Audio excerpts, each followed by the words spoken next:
Salut et bienvenue dans cette nouvelle vidéo. Tu veux pouvoir écrire une IA qui prédit le cours de l'or ou bien qui reconnaît des visages. Il te faut une seule chose, reconnaître le type de machine learning. Et dans cette vidéo, je vais te présenter les 3 principaux types de machine learning qui existent dans le monde actuellement. Reste avec moi jusqu'à la fin de la vidéo pour profiter de tout ce que je vais te partager ici.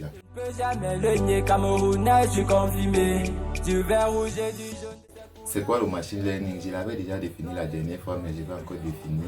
Le machine learning, c'est la capacité pour une machine d'apprendre avec les données. C'est-à-dire, on lui donne juste les données, elle trouve les patterns. Les patterns, c'est-à-dire les relations entre les données et finit par sortir le résultat. C'est pour les maîtres qui ne veulent pas remettre, mais au contraire qui nous enseignent. Maintenant, les types de machine learning. Vous savez, le machine learning, c'est un domaine qui existe chez les scientifiques depuis 1935. Oui, c'est un domaine qui existe chez les scientifiques depuis 1935. Mais, mais chez les particuliers, chez les utilisateurs lambda, c'est arrivé en 2022 avec ce que nous connaissons, ChatGPT. Mais avant d'arriver au niveau de ChatGPT, nous allons d'abord voir ce que c'est que le machine learning et les 3 principaux types de machine learning.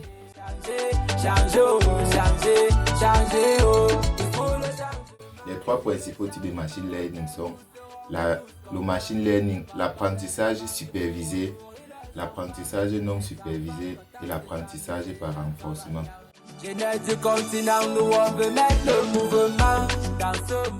Bon, l'apprentissage supervisé, c'est comme un professeur qui donne des cours à un élève, c'est-à-dire on donne une question, on donne une réponse, on donne une question avec sa réponse, on donne une question avec sa réponse. Et après, lors de l'examen, on donne seulement les questions, il n'y a pas de réponse. Tu essaies de deviner, de trouver, après on évalue en fonction du nombre de réponses trouvées par rapport aux questions posées. Bon, c'est un peu comme ça se passe en classe. C'est ça qu'on appelle le machine learning supervisé, l'apprentissage supervisé.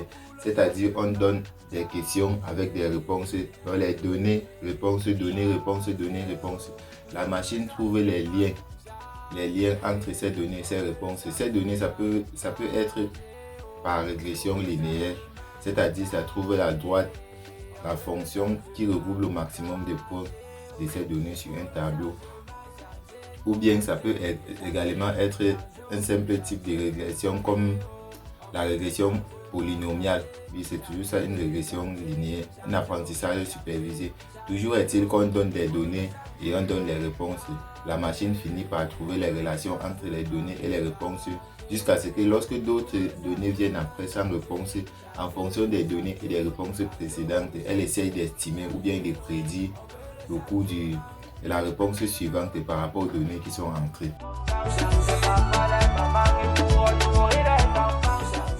L'apprentissage non supervisé. L'apprentissage non supervisé, c'est la capacité pour une machine d'apprendre avec les données, mais sans qu'on ne lui ait dit au préalable la réponse.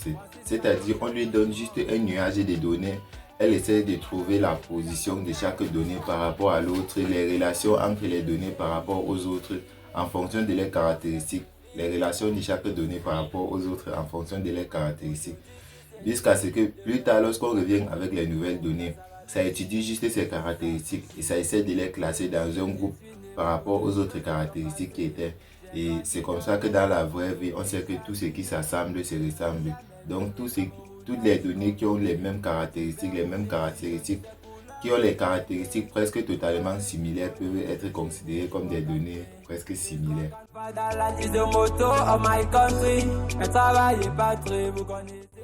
Et maintenant, notre troisième type d'apprentissage, c'est l'apprentissage par renforcement.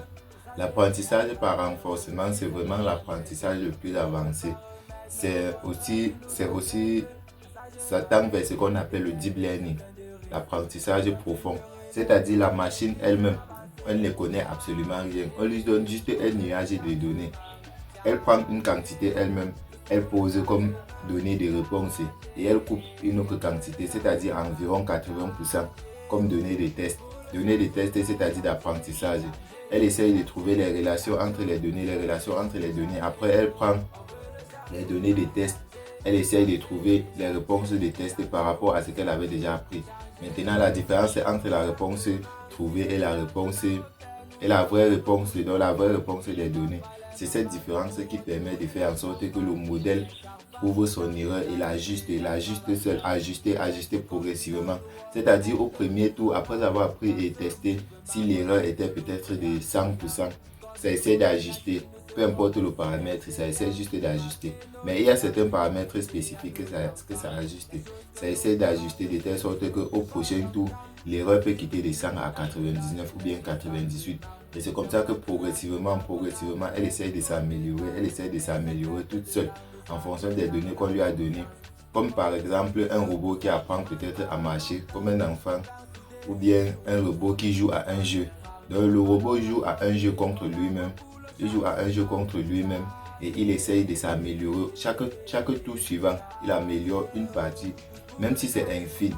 Une partie, même si c'est infime par rapport aux données passées pour pouvoir s'améliorer. Pour faire en sorte que chaque prochain tour est toujours mieux que le précédent. Chaque prochain tour est toujours mieux que le précédent. C'est ça qu'on appelle le machine learning, l'apprentissage par renforcement. Donc c'est ça qu'on appelle le machine learning par renforcement. On veut le changement, changer. Alors si tu as pu rester jusqu'à la fin de cette vidéo, c'est que tu as quand même pu retenir le maximum, bien l'essentiel de ce que nous devons en parler. Dans cette playlist, j'ai décidé de partager avec toi mes connaissances en programmation informatique, plus précisément en machine learning. Donc, il y a une autre playlist dans laquelle j'apprends le langage Python. Je t'invite à aller regarder si tu n'as pas encore regardé. Mais dans celle-ci, nous allons apprendre majoritairement le machine learning. Et si tu n'étais pas encore abonné ou bien si tu n'as pas encore vu la vidéo précédente, puisque nous sommes dans la deuxième vidéo, c'est la deuxième vidéo actuellement. Si tu n'as pas encore vu la vidéo précédente, je t'invite à aller regarder. Et dans les prochaines vidéos, certainement la troisième vidéo, nous allons maintenant toucher à la machine même pour voir comment est-ce que le programme se passe en interne, comment est-ce que la programmation se passe proprement dit sur le terrain et tout. Si la vidéo t'a plu, n'oublie pas de liker, de partager pour que l'IA puisse te recommander mes prochaines vidéos prochainement. Merci.